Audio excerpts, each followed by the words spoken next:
falta?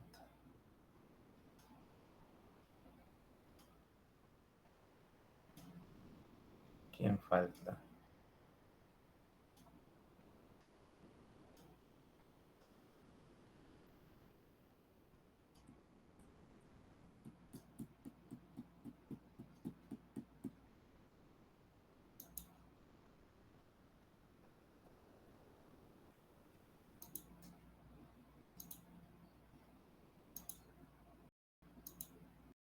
Listos. Ok.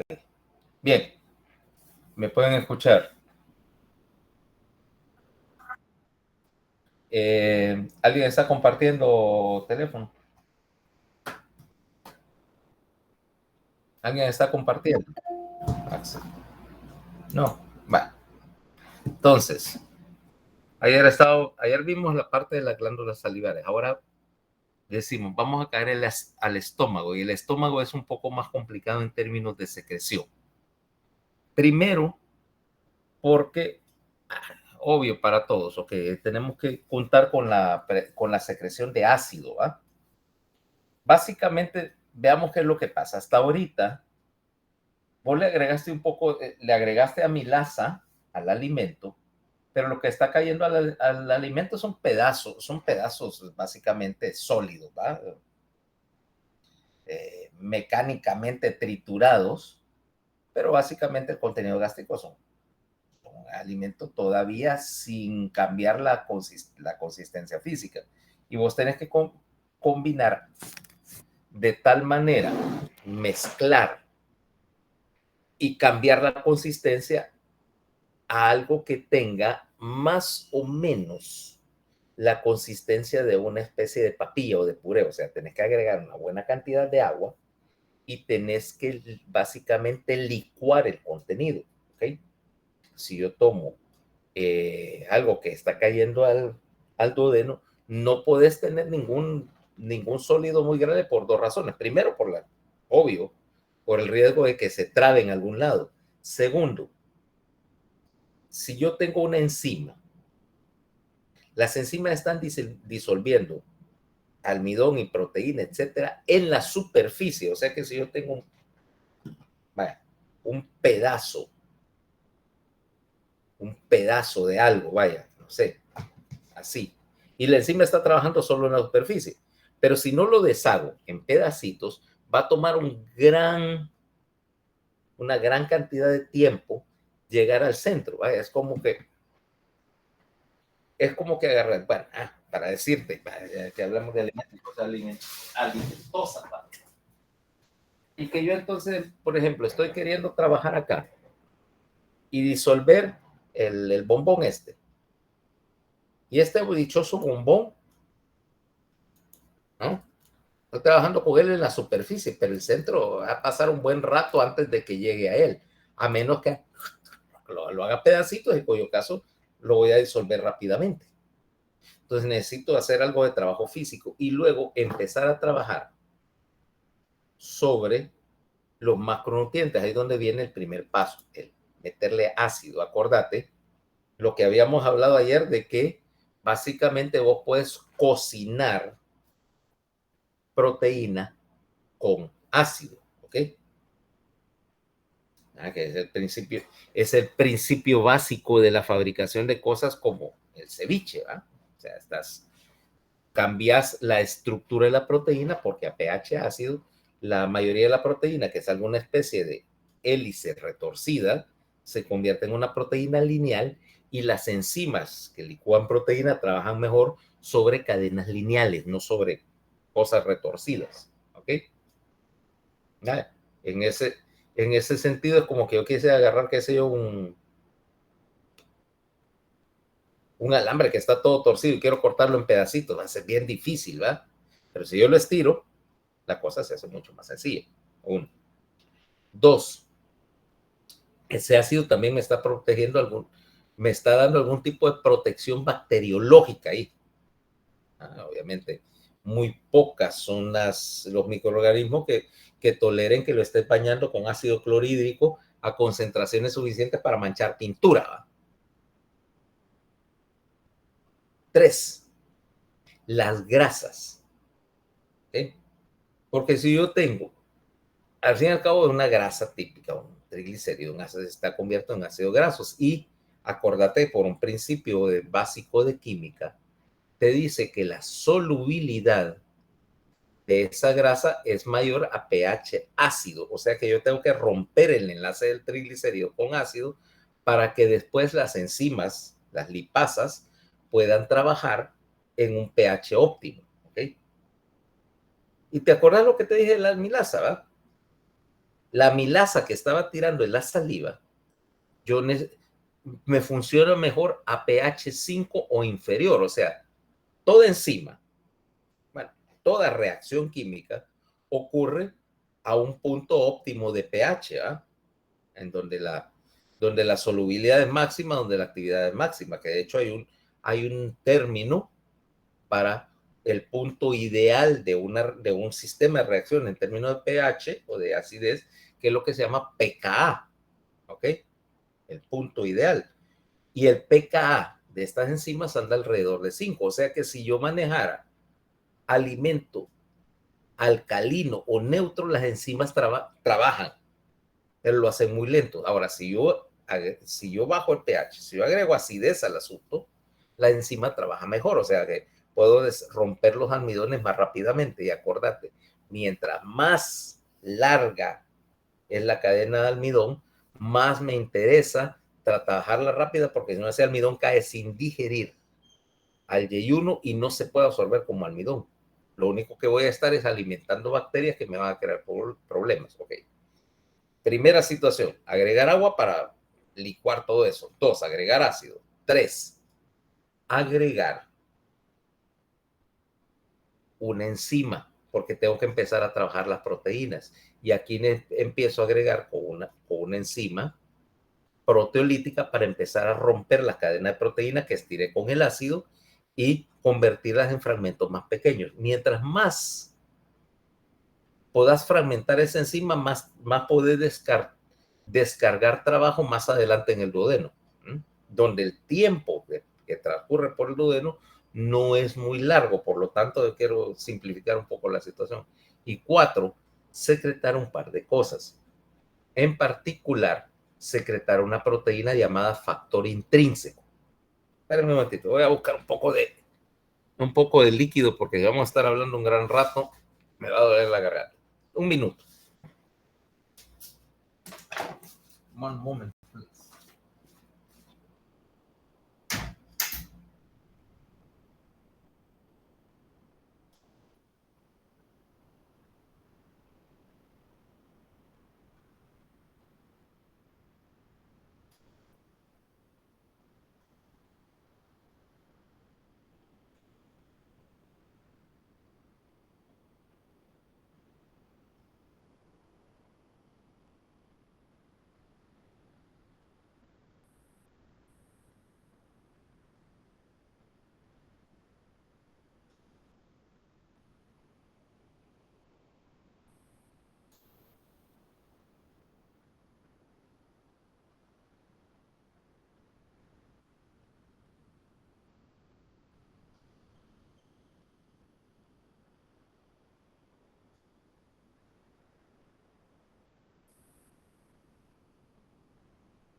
Bueno, estábamos con la idea del factor intrínseco. El problema del factor intrínseco está relacionado con la vitamina B12. El problema es que la B12 es un compuesto de cobalto, ¿ok? Cianocobalamina. Número 1, es atacado por las enzimas en el tubo digestivo. Y si yo solo ingiriera la B12, va a pasar dos cosas. Uno, o la daña una enzima, o las condiciones de pH cambiantes van a cambiar el cobalto. El cobalto es igual que el hierro, ¿ok? Es del mismo grupo, acordate, hierro, cobalto, níquel, cobre, que pueden cambiar su estado de oxidación más 2, más 3, más 3, más 4, algo así. En el cobalto es más 2, más 3. Y que si yo lo someto a ataque, por ejemplo, con ácido, va a cambiar su estado de más 3 a más 2 y se va a trabar en más 2. Igual que el hierro LM, si está en un solo estado de oxidación fija, no me sirve. Yo necesito que cambie. Entonces yo necesito proteger a la B12 del ataque hasta que llegue a su sitio de absorción, que está bien distal en el intestino, ya llegando a la válvula ileocecal. Por lo tanto, yo tengo que producir una especie de protector para la B12, y ese protector es una proteína que se conoce como factor intrínseco, ¿ok? Envuelve o protege a la B12 del ataque a lo largo del tubo digestivo hasta que está lista y en el punto donde pueda ser absorbido. O sea que tenemos entonces una glándula gástrica, tenemos una organización en donde tenemos diferentes tipos de células. Mira acá.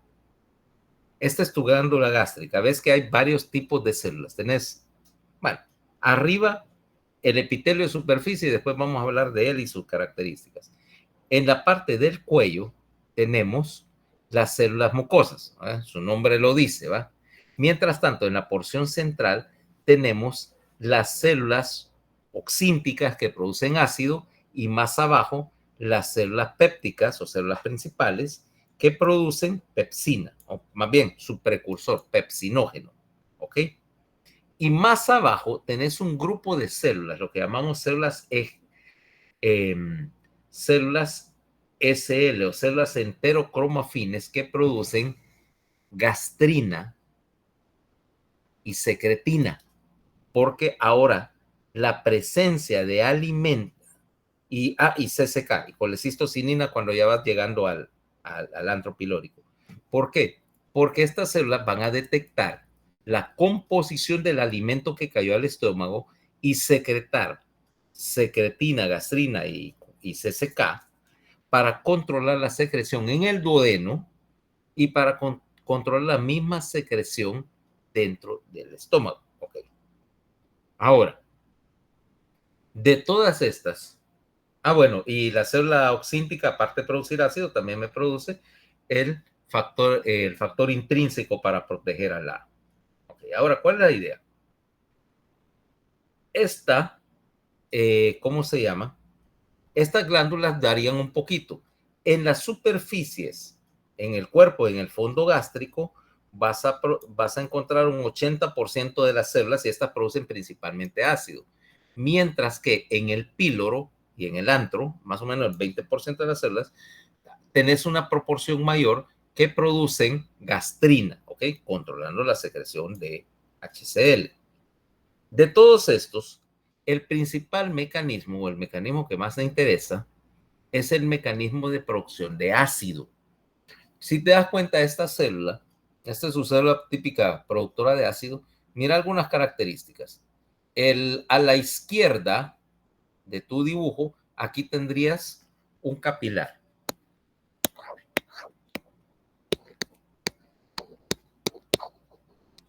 Y aquí está la luz del estómago, ¿ok? Toda esta mucosa del estómago tiene que estar súper irrigada, no solamente para mantener la actividad metabólica acá, sino para otras razones que tienen que ver con el hecho de mantener la integridad de la mucosa. Pero si te das cuenta, tiene una forma bien específica, así como de botella. Y esto que está acá se llama el canalículo.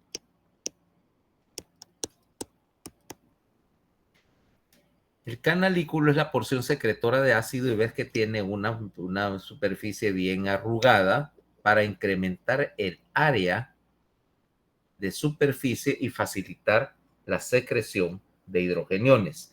Mientras que aquí en la base tenés todo ese montón de mitocondrias que la lógica te dice que donde ves un montón de mitocondrias porque tenés un montón de actividad metabólica, porque necesitas un montón de ATP para mover la bomba que produce ácido. ¿Ok?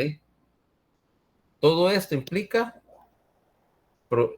actividad metabólica para producción de ácido. Entonces veamos qué es lo que tenés que secretar. Es ácido clorhídrico, o sea, y ese ácido clorhídrico viene y entonces vamos a tener este precioso mecanismo que les mandé ayer esa foto, ¿ah? ¿La vieron?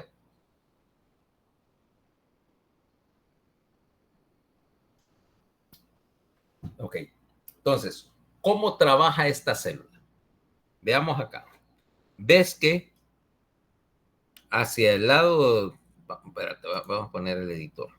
Calma.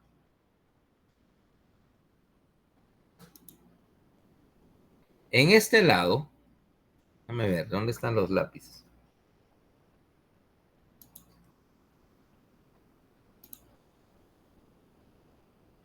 Una línea más o menos gruesa.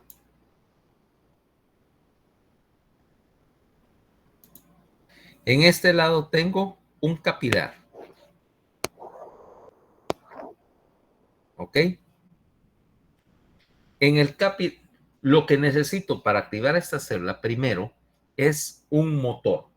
¿Ok? Porque todo esto va a depender del movimiento iónico. Y para hacer un movimiento iónico tengo que generar un gradiente, ¿no? Generar un gradiente iónico para poder movilizar algo. Acuérdate que yo estoy movilizando en intercambio, o sea, meto una cosa, saco otra. Luego, y como aquí tengo que bombear ácido contra gradiente, o sea, antiayotil, porque obviamente tengo que concentrar ácido en el estómago, voy a necesitar un mecanismo de transporte activo, o sea, voy a tener que gastar energía para poder hacer este proceso. Entonces veamos, el primer paso es crear el gradiente. Aquí viene número 1.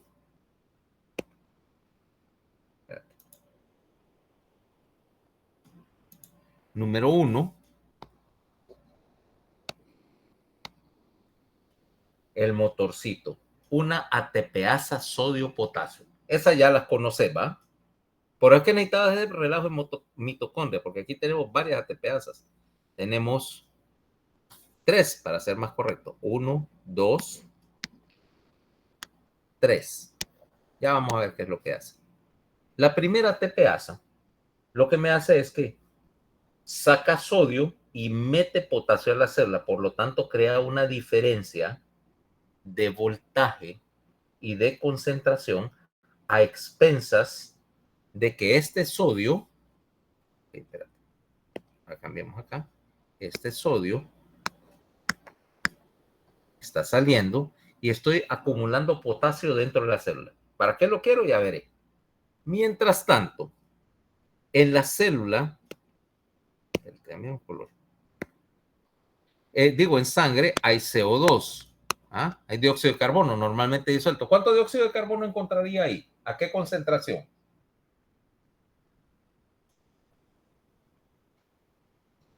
¿Cuánto CO2 hay ahí? ¿Cuál es la presión de CO2 en esa sangre? Mario.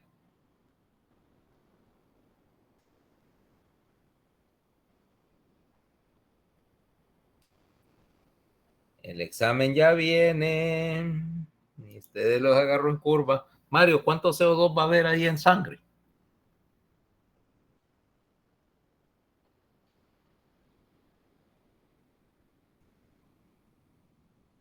Gemelas fantásticas. A ver, ¿quién sabe? Eran 35 milímetros de mercurio. De 35 a 40. Pero bueno, es algo. Por ahí anda. Ahora, el CO2 es un gas. Por lo tanto, este gas puede entrar libremente a la célula. ¿Ok? No necesita transporte. El CO2 se conviene con agua. Aquí tiene, tenés esto encima, anhidrasa carbónica 4. CO2 más H2O es igual a ácido carbónico, que es un ácido bien débil. Pero el ácido carbónico se va a disociar en dos cosas. Bicarbonato y un protón, un hidrogenión. Vamos a ponerlo aquí en rojo para ir siguiendo la línea del hidrogenio. ¿Ok? Mira, entró CO2, se mezcló con agua, que no necesito explicarte que hay agua en todas las células. Se convirtió en ácido carbónico, que es un ácido débil. Demasiado débil, de hecho, para que me funcione, pero el ácido carbónico se disoció en bicarbonato de un hidrogenión. Para facilitar esta conversión, aparte de la enzima, yo necesito deshacerme del bicarbonato, porque si no, se empieza a acumular y para la reacción. Por lo tanto, tengo que bombear bicarbonato para afuera. Paso número 2. Hay una segunda ATPasa, una ATPasa clorobicarbonato. ¿Ok? Ahora, el bicarbonato, perdón, por cambio de color, el bicarbonato es bombeado para afuera por esta ATPasa de regreso al capilar. Y entonces acá salió CO2 y regresó o mandé bicarbonato a la circulación. Ese bicarbonato que estoy regresando se llama la marea alcalina.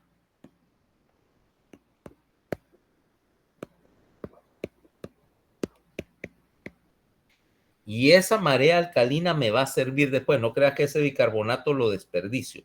Me va a servir después. ¿Ok? Tengámoslo. Pero por ese bicarbonato que salió, yo tengo que regresar algo. ¿Ah? O sea, no puedo impunemente meter o sacar bicarbonato de la célula si yo no meto algo en compensación. Y ese algo que estoy compensando, que con lo que estoy compensando es cloro. Fíjate. Ahora aquí tengo ya los dos componentes. Mira, HCl, ¿va? HCl, ya los viste. Hidrogenión y cloro. Ahora, sin embargo, si yo quisiera soltarlos así, decir, ok, que se vayan pasivamente hacia la luz del estómago, estaría produciendo ácido clorhídrico. El problema acá es que si yo dejo que salgan pasivamente, la cantidad de HCl que produzco es mínima. Porque acordate que si lo hiciera pasivamente, la diferencia de concentración rápidamente se va a equilibrar y básicamente voy a producir un poquito de ácido nada más. Necesito fabricar una bomba de ácido. Entra el mecanismo número 3, que es la verdadera bomba protónica, la bomba de ácido. ¿Okay? Vamos a llamarla bomba de ácido, porque eso es decir, bomba de protones suena como algún arma que inventarían los norcoreanos, ¿va? No. Ok, ahora, esta bomba protónica es una tercera ATPasa. Por eso que, ¿te acordás que te dije que había un relajo en mitocondrias? Es porque necesito un montón de energía para mover 3 ATPasas. La tercera ATPasa, que es la famosa bomba de ácido, está acá, mira, una hidrogenión potasio ATPasa. Ahora fíjate, yo lo que quiero acá es mover y la ATPasa me bombea activamente hidrogenión para afuera. ¿Cuánto hidrogenión? 166 miliequivalentes por litro. O sea, aproximadamente, si lo hablas en términos químicos, un sexto normal. 166 miligalentes de ácido por litro es lo que puedo yo bombear de ácido hacia el estómago. Eso es suficiente. Con 166 miligalentes por litro, yo puedo bajar el pH del estómago, si nada, ni nada se opone, a pH de aproximadamente, en máximas condiciones, 0.5. ¿Ok? 0.5 de pH es un ácido bien fuerte. O sea, como empecé con ácido carbónico, que era débil, pero ahora estoy bombeando solo el protón, y entonces lo que estoy haciendo es que estoy sintetizando un ácido potente. Y cualquiera que haya visto lo que hace una mancha de vómito sobre la cerámica se va a dar cuenta que es un ácido fuerte. O sea, para manchar cerámica, para arruinar pintura, etcétera. Ahora, yo no puedo sacar ese hidrogenión así por así, tengo que meter algo a cambio, porque acuérdate, tengo que mantener la osmolaridad.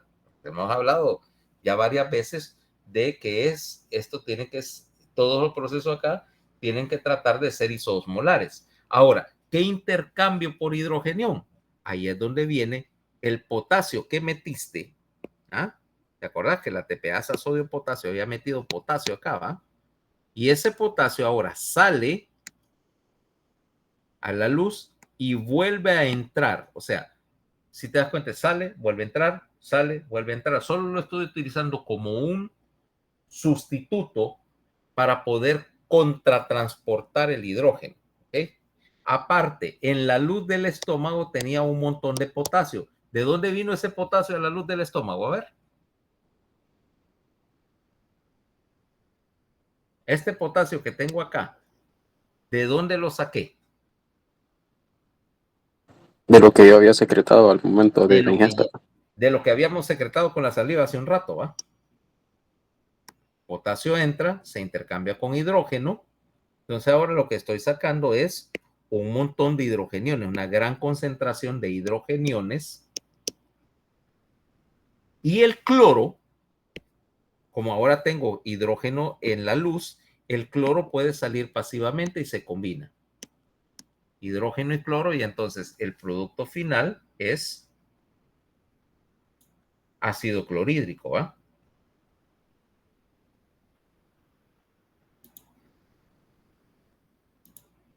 Ok, eraser. Entonces quitamos todo esto por claridad. Ah, qué desorden. Espérate.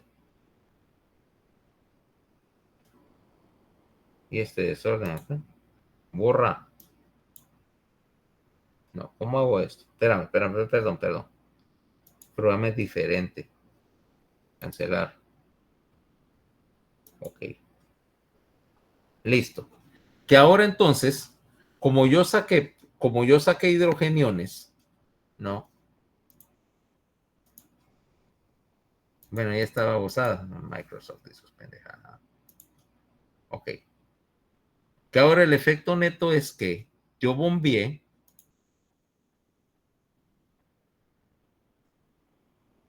cloro, bueno, bombeé hidrogenión para afuera, hidrógeno. Por arrastre, yo saqué cloro. Resultado, ácido clorhídrico, que es súper potente. Si te das cuenta, no necesitaba ninguna cosa extraña porque todos los ingredientes ya lo tenía. Sodio, cloro, CO2, agua.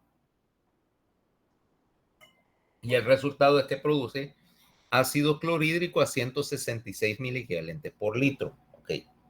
Aquí tenemos un ejemplo. Mira qué es lo que pasa. Vale. CO2, dijimos, difunde libremente. Agua ya la tenés. ¿Ah? CO2 más agua igual a ácido carbónico, se disocia en bicarbonato, que regresa, esta es tu marea alcalina acá, ¿ok? Intercambiada por cloro, que lo voy a utilizar después. Todo el gradiente lo estoy haciendo mediante una ATPasa sodio, potasio, para meter potasio en la célula, sacar sodio y mandarlo para afuera. Ok. El cloro también está entrando pasivamente, ¿va? Un poco. Ahora, este potasio lo utilizo para intercambiarlo con la bomba de protones, sacar potasio, agregar potasio, que también que venía de la saliva, y entonces soltar hidrogenio, que aquí dice 155, realmente es 166, pero el punto es indiferente. ¿Ah? Y el cloro sigue al sodio y los productos de secreción, o sea, hacia la luz del estómago son hidrógeno y cloro, o sea, ácido clorhídrico, y de este lado hacia el capilar, regresando bicarbonato y un poco de sodio. ¿Ok? Resultado, estoy secretando una cantidad significativa de ácido a pH 0.5. O sea que ahí está tu mecanismo de secreción de ácido clorhídrico. Ahora, esa bomba protónica, esa bomba de ácido, tenés que regular su actividad. O sea, acordate que vos querés, a pesar de que tenés un mecanismo de protección de la mucosa, que voy a hablar dentro de un momentito, vos no querés que tu mucosa gástrica esté bajo el ataque constante de ácido, ¿ok? Porque la vas a dañar. Ahora, acordate, dice, bueno, cuando yo secreto ácido es en respuesta al alimento, porque ese alimento va a reaccionar con el ácido clorhídrico y entonces querés que ese ácido ataque la comida, no tu estómago, ¿ok? De hecho, en un tiempo se creía que la mayoría de las úlceras digestivas, gástricas, renales, era porque el ácido atacaba la mucosa. Después veremos que no necesariamente, pero por el momento te interesa que vos secretes ácido en respuesta a la presencia de alimento que requiere de ácido, en otra palabra, de proteína y grasa. Vos no necesitas gran cantidad de ácido para digerir carbohidratos, solamente la cantidad pequeña necesaria para que la enzima, para que la amilasa salival trabaje a un pH óptimo. Pero sí va a necesitar ácido para la digestión de proteínas y grasas, como lo dije hace un momento. Entonces ahí es donde viene la estimulación, ¿ok?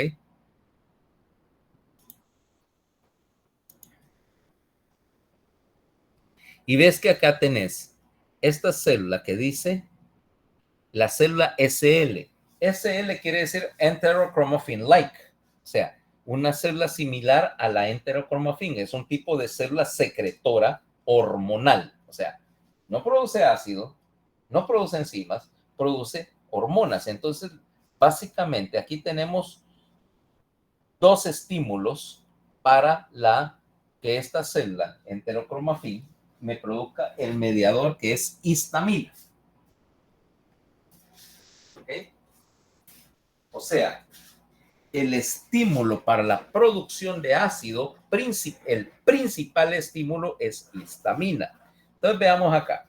Tenemos dos estimuladores iniciales que son acetilcolina, secretada por actividad parasimpática, y gastrina, que era secretada en respuesta a la presencia de alimento en el estómago, en particular alimento que tenía proteínas, ¿no? Y de hecho la gastrina es un péptido. Hay dos gastrinas, de hecho. Una gastrina grande que tiene 34 aminoácidos y una gastrina, lo que se llama gastrina pequeña, que tiene 17. Bueno, de hecho la gastrina grande son ¿cómo se llama? Dos gastrinas pequeñas unidas por la cola.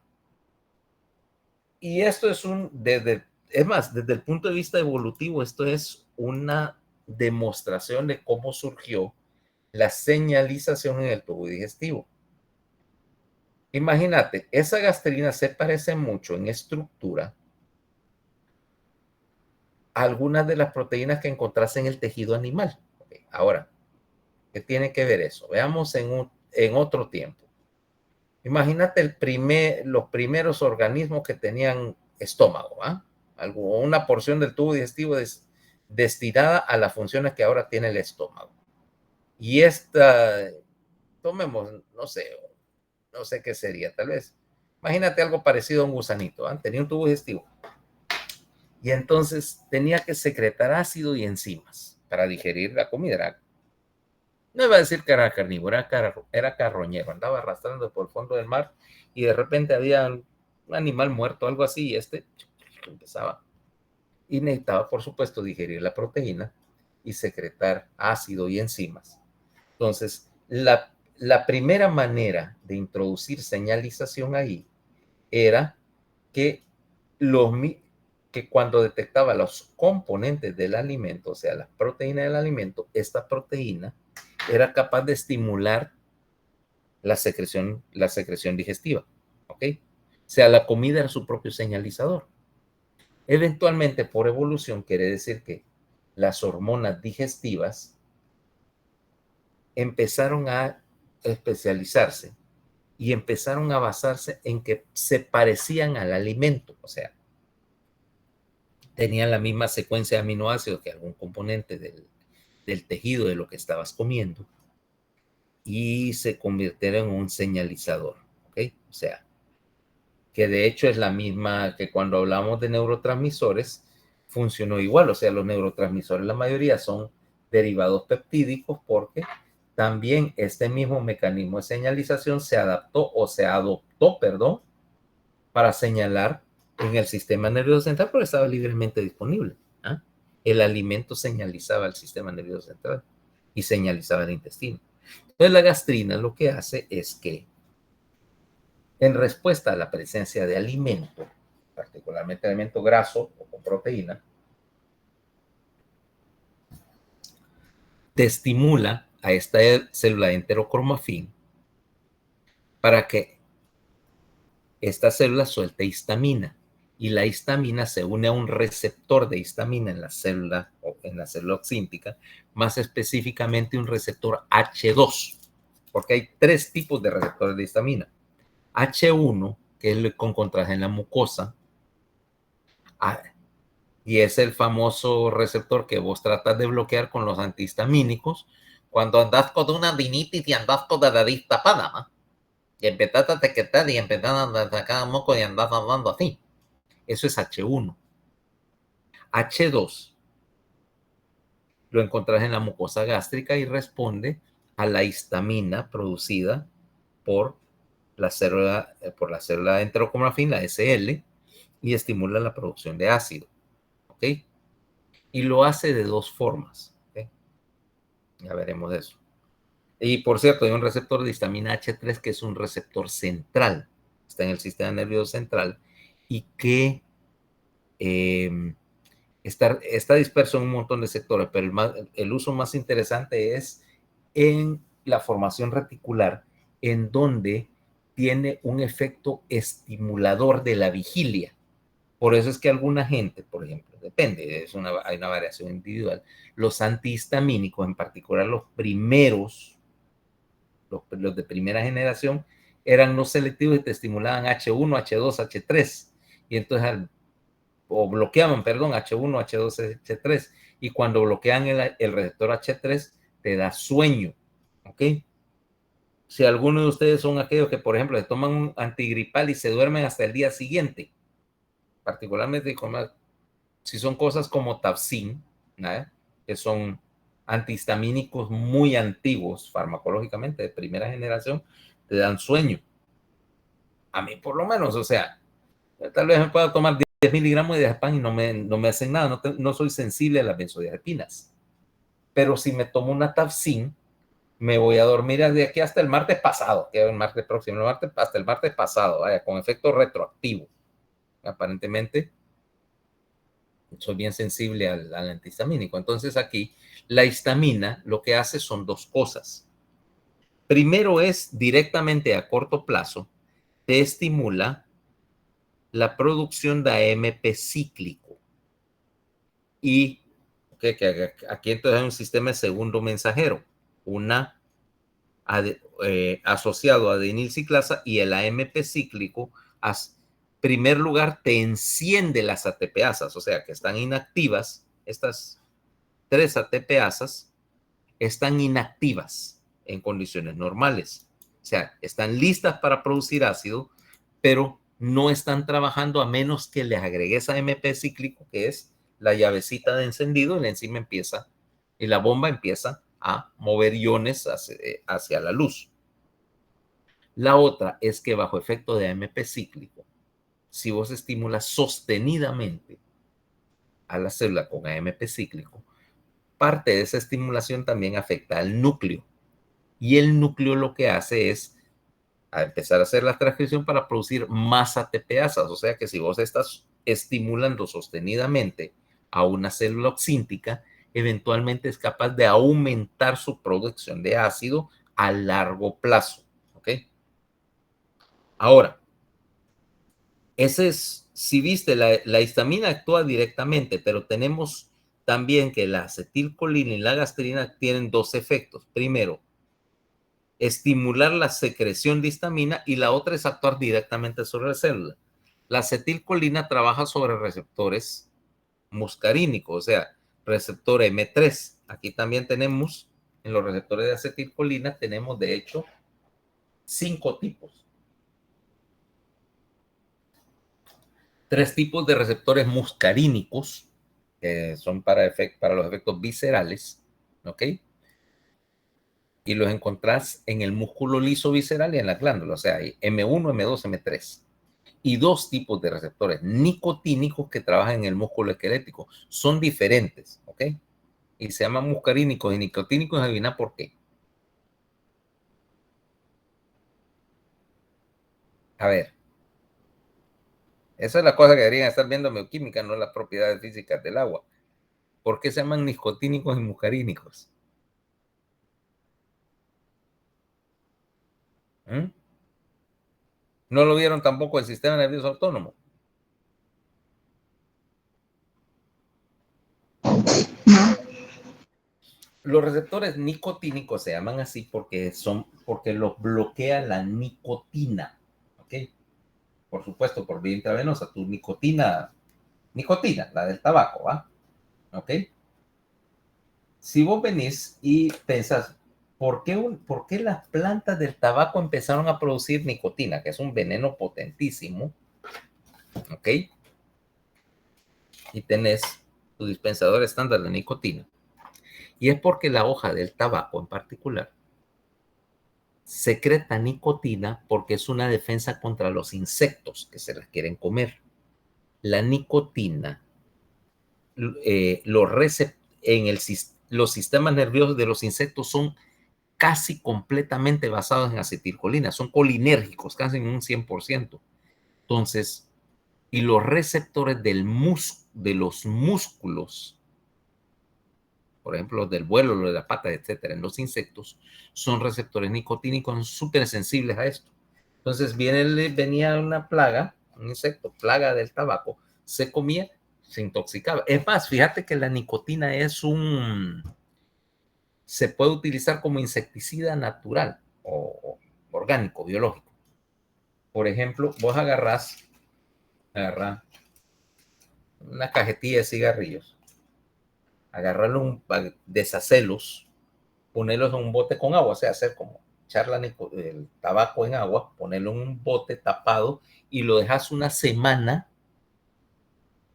cubierto de la luz, porque la luz lo degrada, en algún lugar, en un closet cerrado, en una gaveta cerrada. Dentro de una semana lo que vas a tener es algo que parece té de tabaco, eso lo metes en un rociador y lo rocias y es excelente. En particular me dicen, yo no tengo aquí jardín, pero la gente que sí tiene, me dice, por ejemplo, la gente que tiene rosales, las rosas, los insecticidas normales, químicos, sintéticos, queman las rosas, las arruinan. Y las rosas tienen una plaguita, unos insectos chiquititos que se las comen. Entonces dice, el rociador ese de nicotina es excelente insecticida. Si vos decís que sí, ¿por qué me fumigo los pulmones con insecticida? Porque sí. Ok, pero bueno. Mientras que los receptores muscarínicos son diferentes, no los bloquea la nicotina, pero lo bloquea la muscarina. ¿Sabes de dónde sale la muscarina? A ver, Carla, ¿te suena el nombre muscarina? No, ¿ah? No, no. Producida por un hongo que se llama Amanita muscaria o agárico de la mosca. Y ese hongo sí lo conoces. Estoy seguro que lo conoces.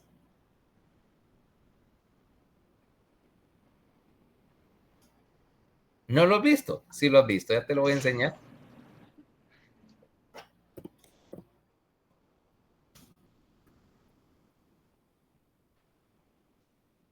ese sí lo conoces, ¿no? Esto, Sí, esto, sí, creo que sí. el honguito de las casas de los pitufos, de los cuentos de hadas, etcétera, etcétera, etcétera, ¿va? ¿Ah? Rojito, algo, es un hongo alucinógeno, ¿ok? Porque aparte de la muscarina tiene otras cosas como ácido boténico y otras cuestiones, y los chamanes en la Europa, antes del cristianismo, lo utilizaban para tener sus visiones, ¿ok? O sea que si te das cuenta, si los pitufos viven en esas casitas de honguito, quiere decir que esos manes pasan más drogados que Jim Morrison, el de los Doors, todo el tiempo. ¿Mm? Cómo cambió tu infancia ahorita, va? ¿Ok? Y que esas historias, porque de hecho, las historias esas de los cuentos de hadas y todas, vienen de cuentos que vienen de la prehistoria. Y que empezando por el hecho de que se mencionan esos hongos, era porque es una referencia al hecho de que esas eran drogas de uso religioso, pero que muchas de las visiones de los cuentos de hadas implicaban pues de que, o la gente la entendía en la época en que se crearon, como una idea de que eran alucinaciones, ¿ok? O sea que todos esos cuentecitos de hadas con sus casitas, así con sus honguitos y su civilización bonita, es una referencia realmente al uso de drogas en la prehistoria. ¿Cambió tu infancia otra vez? Definitivamente. Mira, de hecho, fíjate que vaya, todos los cuentos que vos venís de hadas, tipo Blancanieves, la Cenicienta, toda esa clase de cosas, el lobo y los cerditos y demás, el de aquel de Hansel y Gretel y la bruja y todo, esos cuentos datan de hace miles de años, que se pasaron por una tradición oral hasta que los hermanos Grimm los codificaron como en sus libros de cuentos tradicionales. Pero si vos lees la versión original, que como ellos la recopilaron en la tradición oral, y lees la versión original de esos cuentos, son bien oscuros, bien dark. Lo que pasa es que, claro, los disneyificaron para que no fueran tan tétricos para los niños, pero la versión original es mucho más interesante, mucho más oscura. Los finales son diferentes, y mucho más para adultos, ¿ok? O sea, si vos lo lees, te va a cambiar la infancia. Te va a cambiar la infancia, definitivamente. Búscalo, si algún día tenés el chance de leer los cuentos de hadas tradicionales, pero buscar las versiones medievales o las versiones que fueron recopiladas y te vas a dar cuenta que Disney le dio vuelta completa, o sea, casi solo conservó los personajes. De ahí no tienen nada que ver. De ahí no tienen nada que ver. Entonces de ahí viene la muscarina, ¿ok? Porque estaba presente en estos hongos y te causa lo que llama un síndrome de acetilcolina, ¿ok? Un síndrome de acetilcolina, o sea, son tóxicos. Hay una manera de prepararlos, dice, para hacerlos comestibles, pero generalmente se dice evítelos en la mayor, ¿ok? En la mayor forma posible, a menos que sea usted verdaderamente expertos como esto. Bueno, también de hecho, fíjate que estos se preparaban, ¿ok? Estos se preparaban también, por eso se llaman amanita muscaria o agárico de la mosca, porque se hacía una preparación de esos para rociarlo y también se usaba para matar moscas como insecticida, ¿ok? Okay. Date cuenta que la potencia que tiene esto para, para bloquear receptores, ¿ok? Ahora, regresando a la acetilcolina. Esta acetilcolina se une a un receptor M3, ¿ok? Y este receptor está unido a un canal de calcio. Entonces, cuando la acetilcolina se une al receptor, abre el canal, deja que entre calcio y el calcio estimula las ATPasas. Lo mismo la gastrina, estimula la entrada de calcio mediante el receptor G, el receptor de gastrina, y estimula la producción de ácido. O sea que tenés dos mecanismos de estimulación de la producción de ácido por estas dos hormonas, directamente a través de sus receptores o indirectamente estimulando la producción de histamina. ¿Ok? Luego tenés el otro receptor en la célula enterocromafin, es un receptor de somatostatina, pero el receptor de somatostatina tiene el efecto contrario. La somatostatina bloquea la producción de ácido porque se asocia, ¿eh? La somatostatina es lo que llamamos una hormona del ayuno, ¿ok? Si vos no has ingerido alimentos, si estás en ayuno, una de las cosas que se secreta es somatostatina. ¿Para qué? Para bloquear el efecto insulínico, porque si no hay comida no debe secretar insulina. Y dos, para bloquear la secreción digestiva si no hay alimento que procesar. Por lo tanto, aquí tenés dos mecanismos. Un mecanismo estimulador que responde al alimento y un mecanismo inhibidor por somatostatina que te responde al ayuno y te bloquea la producción de ácido. ¿Okay? Entonces ya tenemos el primer punto, secreción de ácido y secreción controlable. Ahora no es lo único que vas a producir ahí. El otro producto de esta célula es, decíamos, factor intrínseco, ¿va? Junto con el ácido vas a secretar cantidades esencialmente equivalentes de factor intrínseco porque garantizas que cuando producís ácido no estés inactivando la vitamina B12, ¿ok? Porque si no, no tendría vitamina B12 y lo que vas a terminar es, primero, con una anemia, segundo, con que esa vitamina B12 es necesaria para la actividad o la generación de energía en el sistema nervioso central. Y la deficiencia de B12 te causa una neuropatía. ¿Cierto? Ya estaba viendo. Hay un video, ya te voy a decir, para aquellos que quieran ver.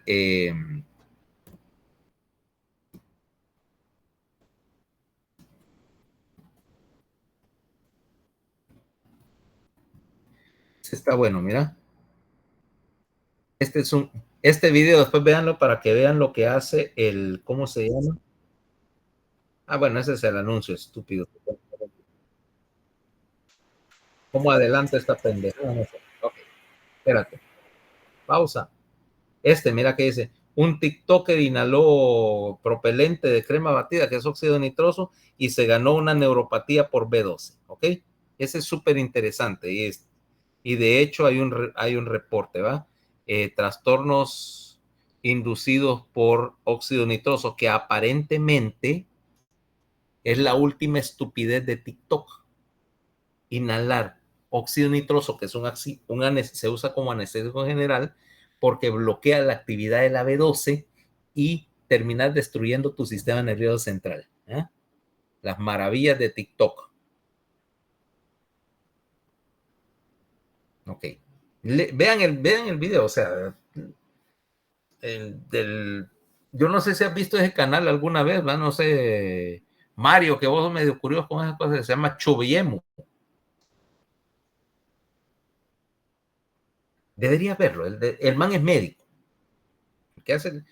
Y pone casos de raros médicos, o sea, no es medicina de todos los días, es medicina rara, pero es interesante, ¿eh? Es interesante porque están documentados, él pone sus referencias de todo, de algunas cosas que son como curiosidades o como ese, acertijos médicos, y que por supuesto, por el momento vos ves los completos, yo los veo a veces, porque como que quiero ver si tal vez en los primeros 2 minutos le pego el diagnóstico, a ver si puedo adivinar el acertijo mucho antes que termine la presentación. ¿Eh? Pero son interesantes. ¿Eh? En la categoría de cosas curiosas, porque lo que hace interesante la medicina, por estar viendo gripes todos los días, créeme que... Ok, entonces, estás produciendo factor intrínseco al mismo tiempo para evitar que la elevación de producción de ácido me bloquee o me dañe la B12 que estoy ingiriendo y después caiga en una deficiencia. Luego tenemos la otra célula, la célula principal, que secreta una enzima. Pepsina. Y hablando de pepsina, ¿no te suena familiar? Pepsina. ¿A qué te recuerda?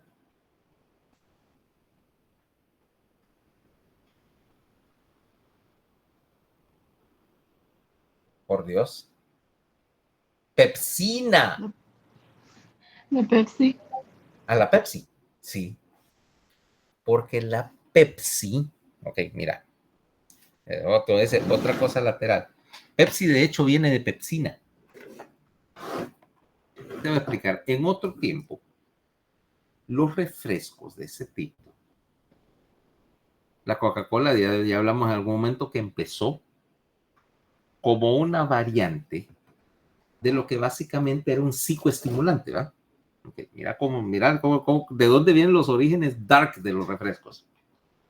La Coca-Cola no, o sea, es una variante de algo que se produjo durante muchos años. Había un vino reconstituyente, un vino estimulante que se llamaba Vin Mariani. Es una receta de los años 1800 que era vino, generalmente un vino bien dulzón como marsala o algo parecido, que le agregabas cocaína, cafeína y no sé qué otras cosas más.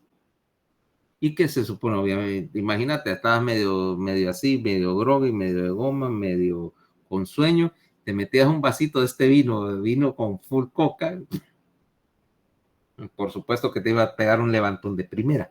Ahora, en los años 1800, finales de los 1800, empezó lo que se llama el movimiento de temperancia, ¿verdad? Pues acuérdate que en el siglo XIX casi todo el mundo hubiera llenado nuestra definición actual de alcohólico.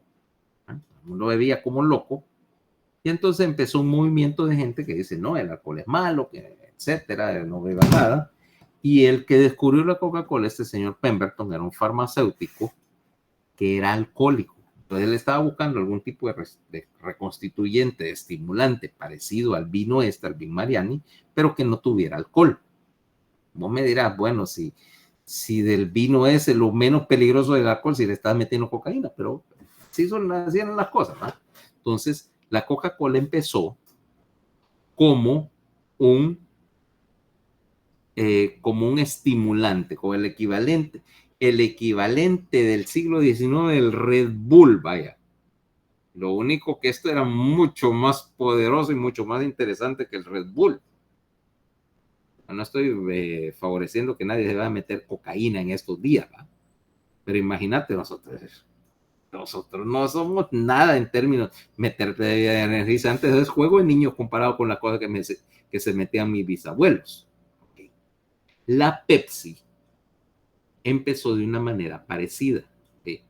No era un reconstituyente, sino que se inventó como un remedio para la indigestión. Muy bien. Bajo el cuento que decía, bueno, ya se había descubierto la enzima, la pepsina. Entonces venías vos y tenías, no sé, mala digestión, porque la comida te caía pesada. Entonces decían, bueno, que el problema es que si no producís suficiente ácido, si tu estómago no regula la acidez y además no produce suficientes enzimas, entonces por eso no puedes digerir el alimento. Entonces viene otro farmacéutico y entonces empezó a preparar esta cuestión que era, obviamente, con gas, el CO2, porque se suponía que el ácido carbónico ayudaba a la digestión en ese tiempo. De ahí es donde viene toda la fascinación con las sodas ahora, porque originalmente las hacían en la farmacia, eran medicina para la mala digestión. Y le agregabas un poco de pepsina que se saca comercialmente o industrialmente de los estómagos de res, un poquito de la enzima, y no me recuerdo qué más, y él lo empezó a vender como una cura para la indigestión en botellitas, y le llamó Pepsi. Bueno, no es de cola, vaya, no es de cola, que es el otro componente de las colas para el saborizante, y lo empezó a vender como Pepsi Cola. Pepsi venía de pepsina, ¿ok? Y supuestamente te comías aquella te metías un gran almuerzo, y entonces tu Pepsi al final para ayudar la digestión.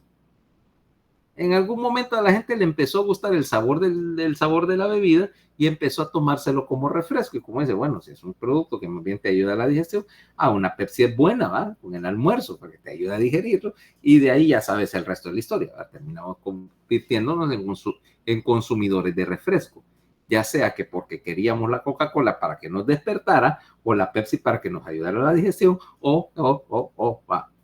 Y de ahí salió tu industria de los refrescos, ¿ok? Y por inventos similares, ¿va? Vaya, o el descubrimiento de la Fanta.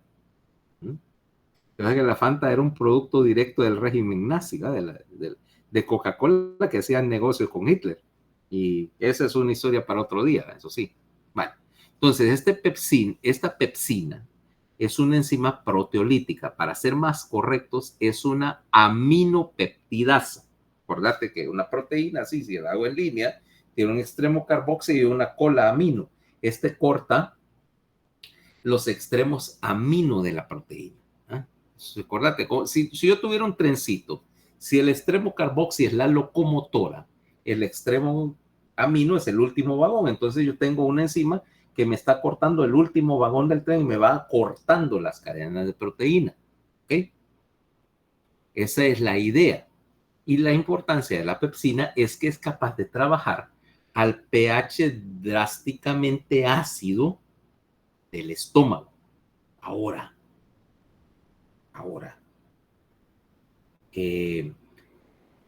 si te das cuenta, aquí estamos entrando en algo que es potencialmente problemático. Dice, ¿cómo evito yo, si la enzima es una enzima que disuelve proteínas, sería capaz de disolver la misma célula que la produce? ¿Va? Ácido es ácido. Digo, y enzima es enzima. Si yo libero la enzima o produzco la enzima directamente, ¿cómo evito que ataque a la misma célula gástrica? A ver.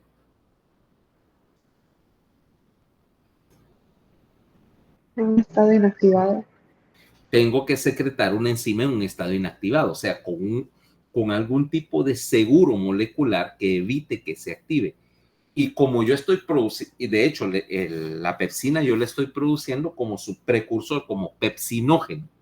El pepsinógeno es totalmente inactivo. De hecho, yo lo puedo guardar dentro de la célula como un gránulo decimógeno. ¿No?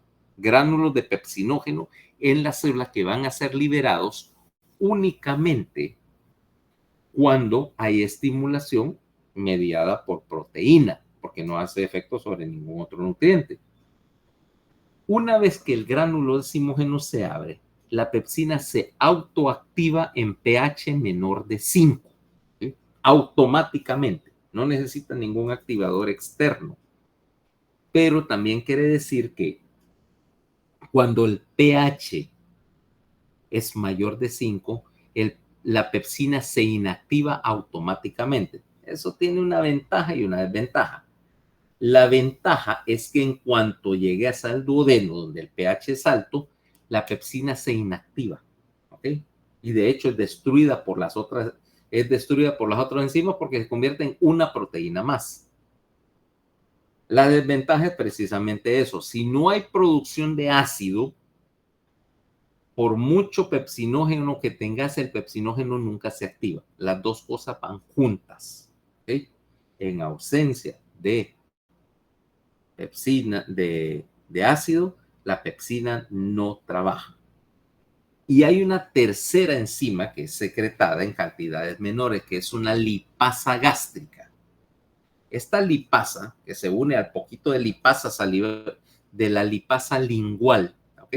Porque en la superficie de la lengua, de la papila gustativa, hay una cantidad pequeña de lipasa que actúa por contacto, empezando a degradar la grasa, y una pequeña, fíjate, pequeña, casi insignificante cantidad de lipasa gástrica para ayudar a fragmentar las grasas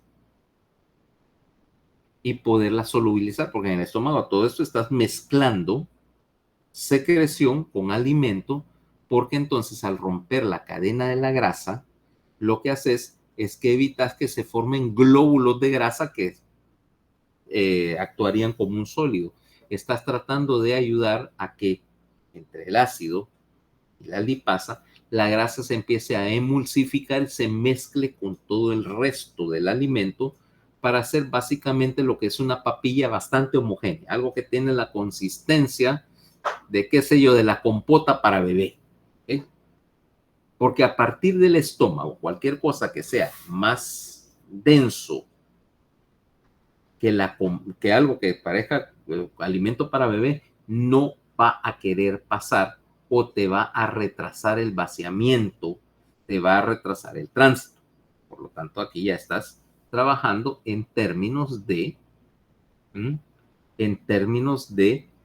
algo que me está ayudando con las características físicas del alimento. No estás todavía desarmando grasas con el propósito de utilizarlas, sencillamente la estás haciendo físicamente manejable, o sea, bombeable hacia el duodeno.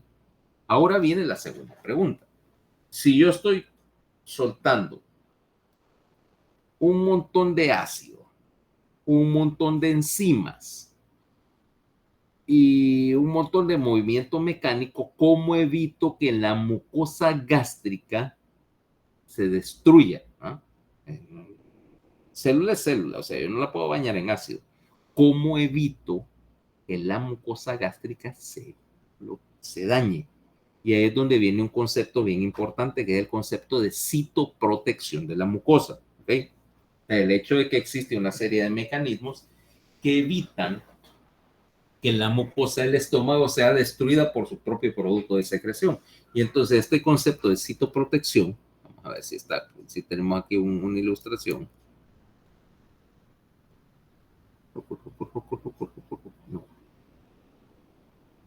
No, y de hecho, espérate, voy a cambiar de texto. Aquí sí está. Harrison. Espérame. ¿Qué rayos?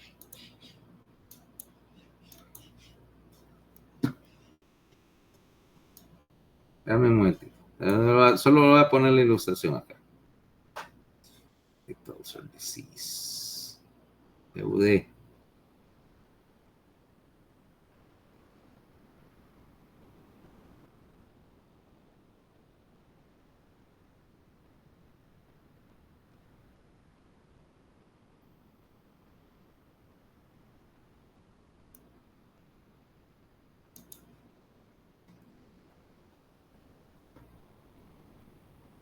Aquí tenés, mira, pero no es lo que estoy buscando.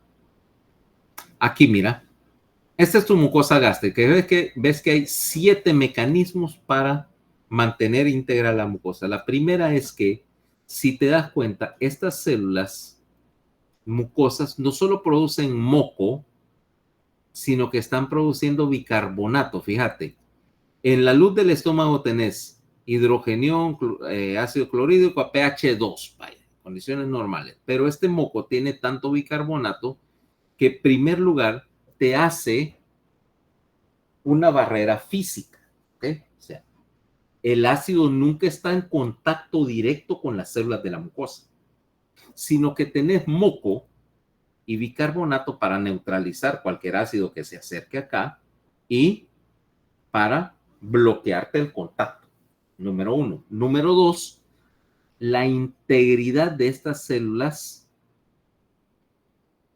de la superficie, ¿okay? Que si te das cuenta, aquí no hay espacios entre ellas, por lo tanto, aunque hubiera ácido regresando para acá, no va a caer por debajo de esta capa del epitelio de la mucosa y produce un montón de cosas, ¿va? Moco, bicarbonato, producen una serie de proteínas que llaman proteínas de choque térmico, que son productores, y también una serie de antibióticos. ¿Te acordás que te dije que había lisozima en la saliva? Aquí hay unos, ¿cómo se llama? Una serie de proteínas que llaman catelicidinas, ¿ok?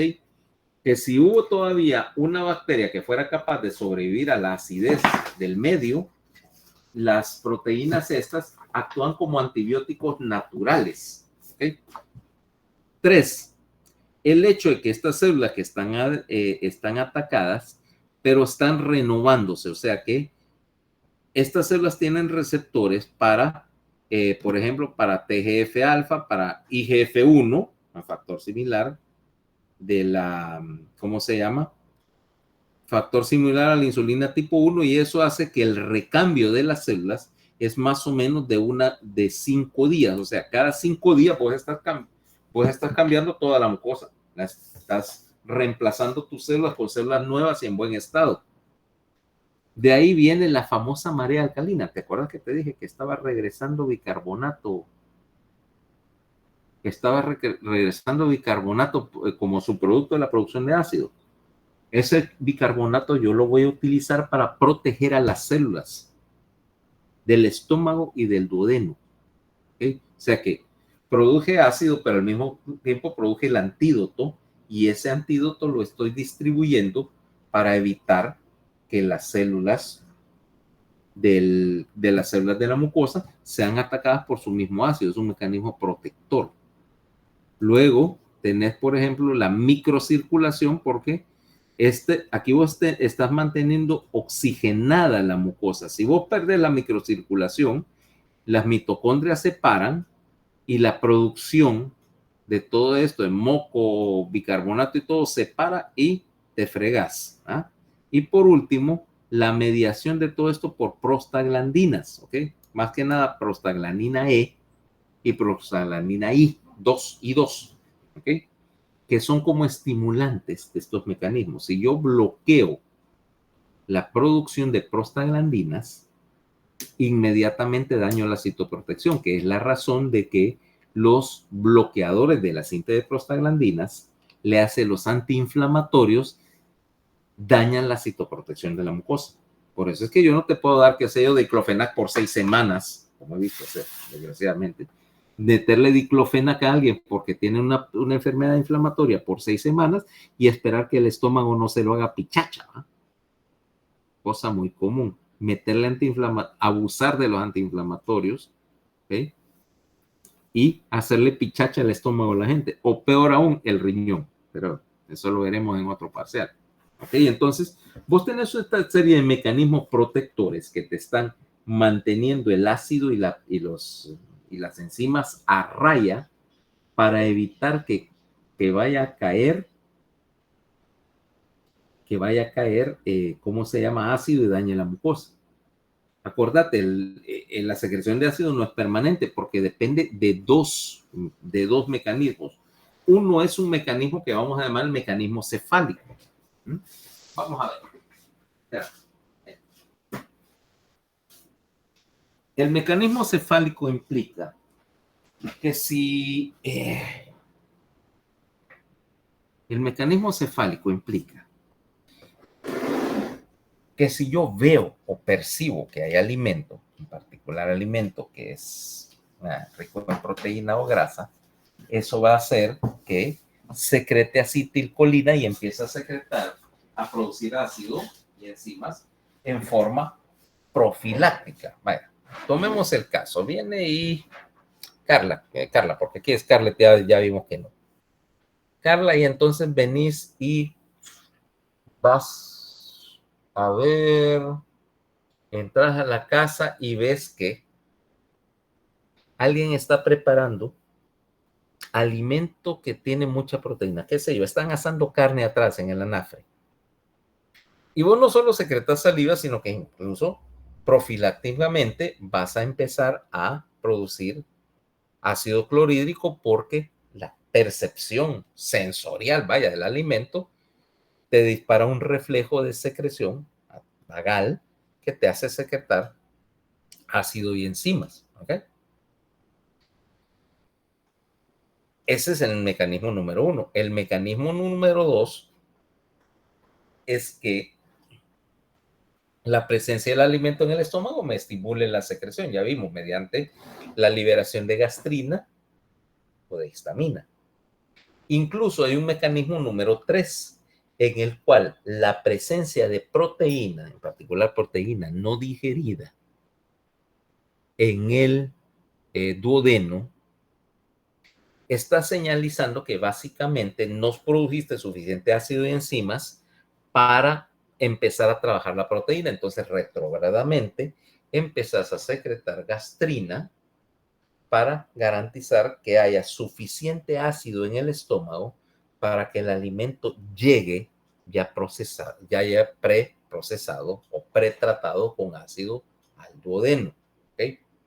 Luego me queda el otro punto. Ya hablamos de que para darle tiempo de trabajo al ácido y a la pepsina, la presencia de estos dos inhibe el vaciamiento gástrico, porque vos querés, en términos generales, para evitar lo que habíamos hablado del dumping, que vos estés vaciando más o menos entre 30 y 50 cc por cuota al duodeno. O sea, mientras más denso es el alimento, mientras más difícil de digerir es, esas 30, 50 cc tenés que vaciarlo más. Y entonces de ahí viene el concepto de vaciamiento gástrico. El vaciamiento gástrico depende de de qué es lo que haya ingerido. Suponete que aquí tengo este vaso, que tengo el estómago vacío. Esto tiene alguna importancia práctica. Vengo yo y supongamos, esto es agua. Esto es agua o algo muy similar, o sea, algo que es neutro. Si yo me tomo, vaya, suponete me tomara este vaso, esto es 1 litro de agua.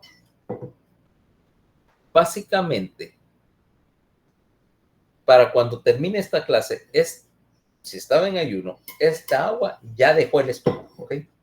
Tiempo de permanencia de agua en el estómago es unos 45 a 60 minutos máximo, ¿ok? Solamente el tiempo necesario para evitar descargar una catarata de agua al duodeno, ¿ok? Y diluir demasiado el contenido, vaya, lo quiero isosmolar, pero tampoco lo quiero tan diluido, tan hiposmolar, que me dificulte la absorción. Okay.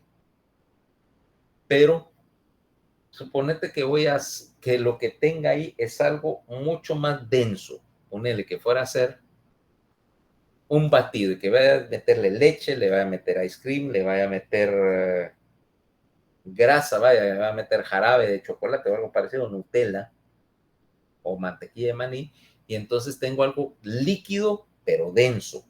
Eso lo tengo que soltar más lentamente al duodeno y entonces el tiempo de permanencia en el estómago, 3 horas, 4 horas. Ahora vámonos a lo sólido y vámonos al extremo. Y vamos a pensar, qué sé yo, algo realmente grasiento y denso. Vaya. Pollo chuco. No, la variante moderna. Chuleta chuca, ¿ya la viste? Chuleta chuca.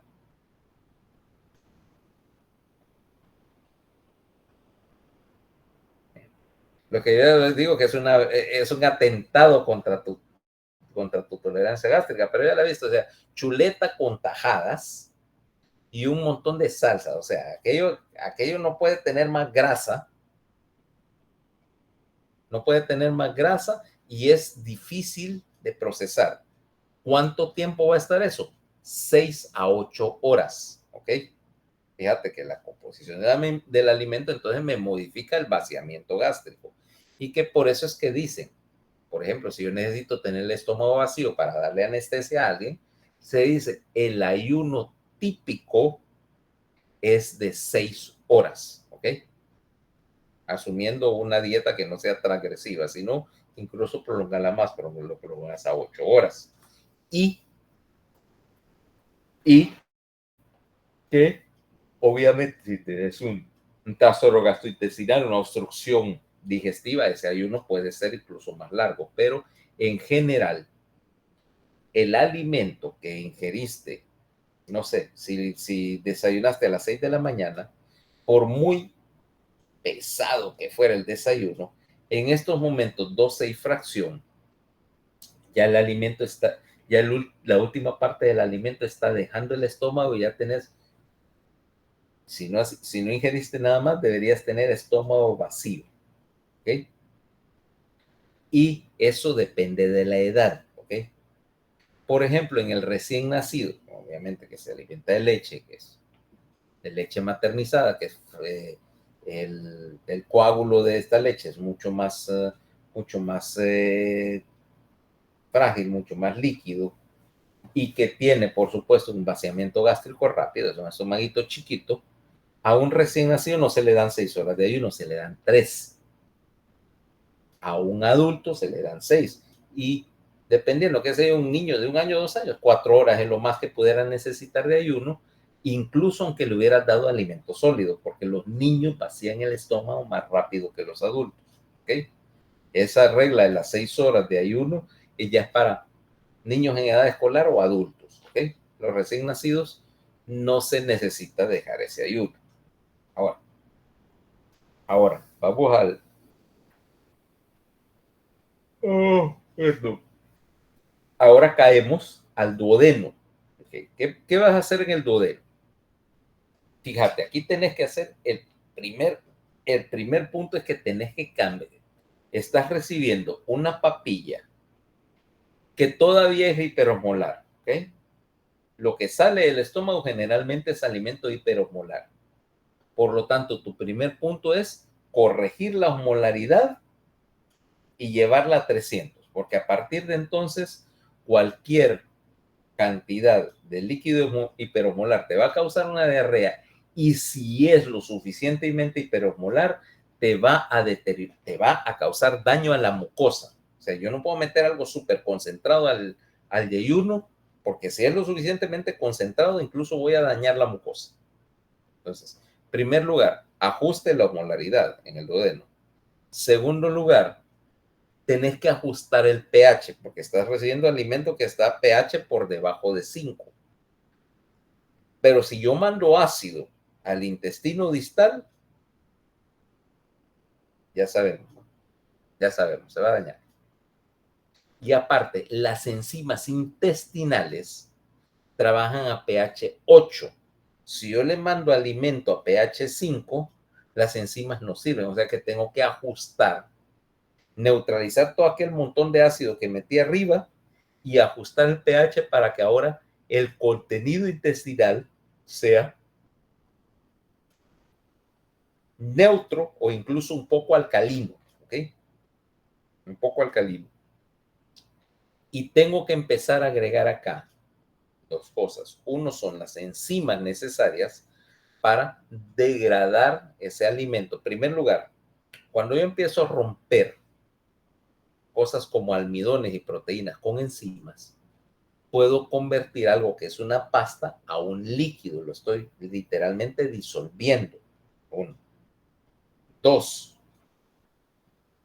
Yo quiero secretar todas estas enzimas bien alto en el tubo digestivo para que tengan tiempo de tránsito, porque entre el duodeno y el, ¿cómo se llama?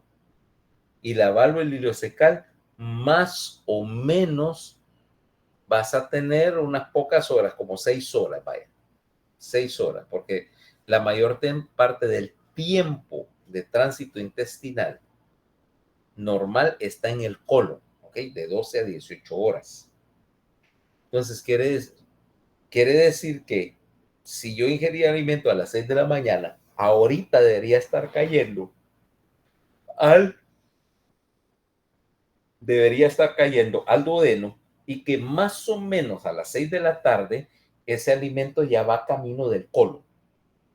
Pero como en esas 6 horas tengo que extraer todo lo nutriente que pueda haber en ese alimento, porque en el colon ya no hay absorción de nutrientes, solo se absorbe agua. Entonces, yo necesito secretar las enzimas bien temprano para que dé la máxima cantidad de tiempo posible para trabajar el alimento. ¿Okay? O sea que ajustar consistencia, ajustar pH, inyectar enzimas e inyectar bilis. Inyectar bilis porque esa bilis me va a servir como detergente. Si no tengo grasa tratando de disolverla en agua, y eso es imposible a menos que le agregue bilis para resolver el problema de la solubilidad. O sea que ahí estoy haciendo 4 cosas básicas. Y al mismo tiempo estoy detectando qué entró partiendo del estómago y utilizando eso para señalizarle al duodeno, al yayuno, perdón, y al ilion, la motilidad y para señalizarle al estómago y que controle a qué ritmo me está haciendo vaciamiento. ¿Okay? O sea que la cosa se pone un poquito más compleja. Entonces, por otra parte, hay una ventaja. Entre el cambio del pH, el cambio de la secreción y todo, en el duodeno yo voy a terminar de esterilizar el alimento. Esterilizar en un sentido relativo, pues, porque siempre va a haber obviamente una gran población bacteriana, pero ya del duodeno para allá, las bacterias que yo tengo son mis bacterias normales, o sea, mis habitantes normales, porque recordate que vos no sos una persona. Carla no es una persona. Carla es un ecosistema en pequeño, porque vos sos, bueno, parte principal, vaya, del ecosistema es Carla, como una especie, pero tenés no sé cuántas variedades de bacterias por todas partes y que si yo cambio esa flora o si sustituyo esa flora bacteriana por otra, vas a tener, de hecho, grandes problemas porque lo que haces es lo que se llama una disbacteriosis intestinal. Y una disbacteriosis intestinal es una de las cosas más difíciles de conllevar. Tenés diarrea crónica, tenés mala absorción de alimentos, da dolor abdominal, da distensión. Entonces, vos lo que querés en el duodeno también es que entre ese cambio de pH y de condiciones, ni el diablo vive. Por lo tanto, vos estás evitando que venga una bacteria de afuera a radicar al intestino distal y que desplace las poblaciones normales que tenés ahí. ¿Okay? ¿Me van a entender? Entonces, veamos entonces la secreción duodenal que vamos a tener acá que espérate, déjame cerrar algunas cosas. Esto ya no lo necesito. Espérame, solo voy a dejar esto en el capítulo donde estaba para los patitos.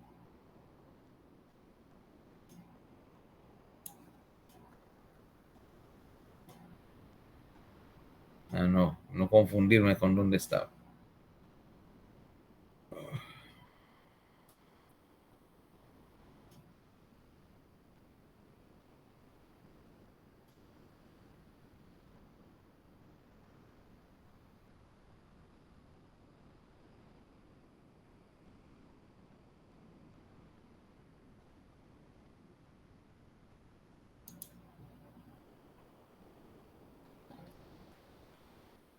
Espérame.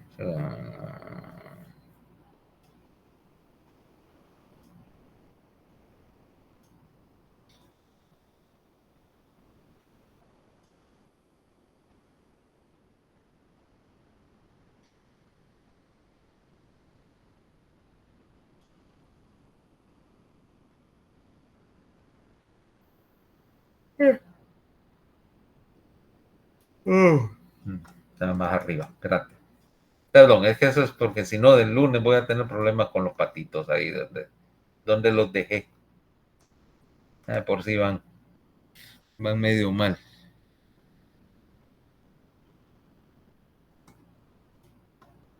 A ver.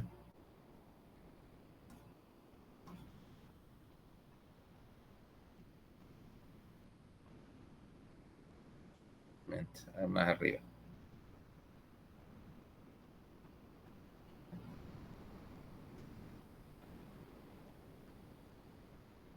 Aquí. Por acá abajo.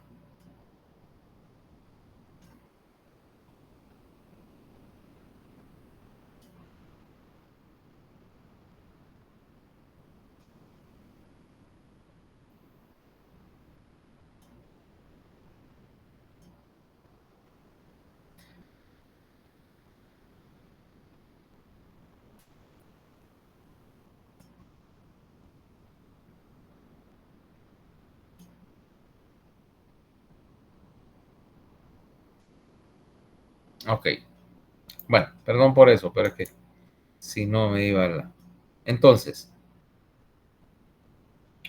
si caes en el duodeno en sí no secreta nada, ¿ok? Para ser estrictamente claro, el duodeno no secreta nada, básicamente solo moco y bicarbonato en términos de la mucosa duodenal, pero ahí tenés la salida obviamente del páncreas exócrino, de la porción exócrina del páncreas, que sí es una estructura secretora, y y obviamente de la vía biliar, ¿no? Vía biliar extrahepática, o sea, la secreción de líquido pancreático y la secreción de bilis. Empecemos por la primera parte, con la parte pancreática. Acordate que páncreas es un órgano doble. Tiene una parte exócrino, ¿no? Una serie de glándulas, que es la clásica glándula compuesta, que drenan hacia un canalículo pancreático y los canalículos se convergen para desembarcar la mayor parte en la papila duodenal mayor, o sea, en la papila de Vater, ¿verdad? Y un componente endocrino, ¿verdad? El islote pancreático, que se encarga de secretar insulina y hormonas relacionadas, pero que eso es tema, obviamente, para otro momento. Lo que me interesa ahorita es la idea de que estás produciendo en el páncreas dos cosas. Primero, tenés que secretar bicarbonato. ¿Te acordás que te dije la María alcalina? Una parte la utilizaba para proteger la mucosa del estómago. Ahora, si te recordás de la circulación en esa porción del tubo digestivo, la circulación entra por las arterias gástricas, generalmente la gástrica izquierda, que es la rama del tronco celíaco, se distribuye por el estómago, recoge marea alcalina y luego se convierte en una arcada, las arcadas pancreático-duodenales. ¿Te acordás de esa parte del semestre pasado o no vieron tampoco las arterias del páncreas? ¿Vieron el páncreas? Sí, lo vimos. Y ¿te acordás de la circulación? Esos son otros 50 pesos. Pues fíjate que más vale que esos 50 pesos los recolectes o los ahorres en algún momento porque es parte de tu examen de cirugía, brother. De quinto año. De los conductos pancreáticos, que me acuerdo, el colédoco. Eso es, ok, sí, eso es lógico. Ya, si no vieron ni el colédoco ni el conducto pancreático de Wilson, no sé qué están haciendo, ¿va? No sé Pero qué la circulación se refiere a usted. Sí, la No circulación. era no, el tronco celíaco. Tronco celíaco, ¿cuáles son las tres ramas del tronco celíaco? La mesentérica inferior. La mesentérica inferior es rama del tronco celíaco. Esa es de la aorta. Perdón. Mire que ando perdido. Sí. Sí, el tronco celíaco, ¿cuáles eran? No, mejor me callo porque ya no me acuerdo, la verdad. La esplénica. Ajá, esplénica. La hepática común y a ver, alguien ayude, por lo menos Fabricio está dando la cara, pero de los demás como que están aparte. Esa es la rama, la gástrica izquierda. La gástrica izquierda te da la gastroduodenal, que a su vez tiene una rama, que es la pancreático-duodenal superior.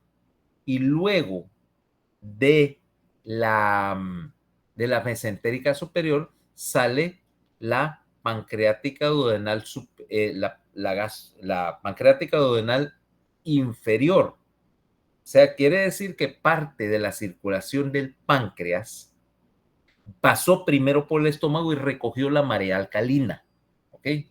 Esa marea alcalina, todo ese montón de bicarbonato, se lo transferiza a la célula pancreática para que las células pancreáticas lo incluyan en la secreción pancreática. Porque acordate, vos estás queriendo secretar suficiente bicarbonato para llevar el pH de 2 a 8 y neutralizar 160 y pico miliequivalentes por litro de ácido. Como el bicarbonato y el HCl se ecualizan 1 a 1, se neutralizan 1 a 1, quiere decir que tendrías que secretar 166 miliequivalentes por litro de bicarbonato en condiciones máximas, vaya. Normalmente no, porque parte del ácido lo neutralizó el alimento, pero quiere decir que está soltando en teoría hasta 166 miliequivalentes de bicarbonato por litro en la solución pancreática. Y ya vimos que la secreción pancreática manejaba pH de 8 a 8.5. ¿Ok? Primer punto, ¿por qué? En cuanto caiga ese bicarbonato, no solamente vas a neutralizar el ácido, vas a neutralizar la pepsina. Ahora, eso diría, bueno, pero eso no es bueno. Vas a neutralizar la amilasa de la saliva también, porque trabaja también a pH gástrico. Pero eso no es bueno. No importa. Vos desactivaste esas enzimas, pero podés secretar otras. Y en la glándula pancreática vos tenés tres tipos de células. Células secretoras de moco, otra vez. Células secretoras de bicarbonato y células productoras de enzimas. Aquí es donde viene el ramillete de enzimas pancreático, porque tenés que trabajar sobre los tres componentes. Otra vez, vas a secretar otra amilasa. La amilasa salival ya no sirve, el pH la inactivó. Pero entonces ahora yo trabajo con una amilasa pancreática que es capaz de funcionar en pH 8, o sea, es una enzima diferente, configurada o evolucionada para trabajar en el pH del duodeno. Entonces le inyectas amilasa para seguir rompiendo las cadenas de almidón, porque vos lo que querés tener cuando ya llegues al ilium ya no es almidón, ya vas a tener cadenitas cortas, dextrinas que tienen 5, 10 residuos de glucosa en la cadena nada más. O sea, imagínate, de 1.000.000 ahora tenés 10. O mejor aún, disacáridos y monosacáridos que los pueden procesar casi directamente la célula intestinal. De cualquier manera vas a tener una enzima que vas a agregar ahí, porque a la amilasa agregarle otra, una dextrinasa. Acordad que ya algunas partes del almidón ya se convirtieron en dextrina. Ahora empezar a romper la dextrina. ¿Ok? Entonces ya tenés trabajada, ya tenés la idea de trabajar los carbohidratos. Ahora viene la idea de la secreción de enzimas pancreáticas, porque aquí lo que vas a trabajar es la secreción de proteína. Y entonces ahora tenés dos situaciones. Una es que vamos a agregar el equivalente de la pepsina, o sea, una enzima de propósito genérica para destruir genéricamente proteína. ¿Ok?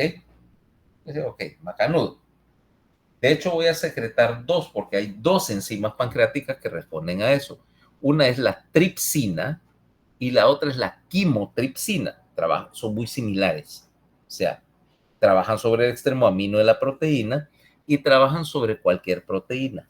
Pero aquí donde vamos a hacer un pequeño refinamiento. Hasta ahorita hemos estado trabajando con tripsina y quimotripsina. Ya estamos rompiendo la molécula desde la cola. Y el otro extremo, que el extremo de la cabeza, ¿por qué no empezar a trabajarlo? Entonces, agrega otra enzima proteolítica más, una carboxipeptidasa que empieza a trabajar desde la cabeza de carboxilo. Entonces, ahora te estás comiendo la proteína desde los dos lados, ¿va?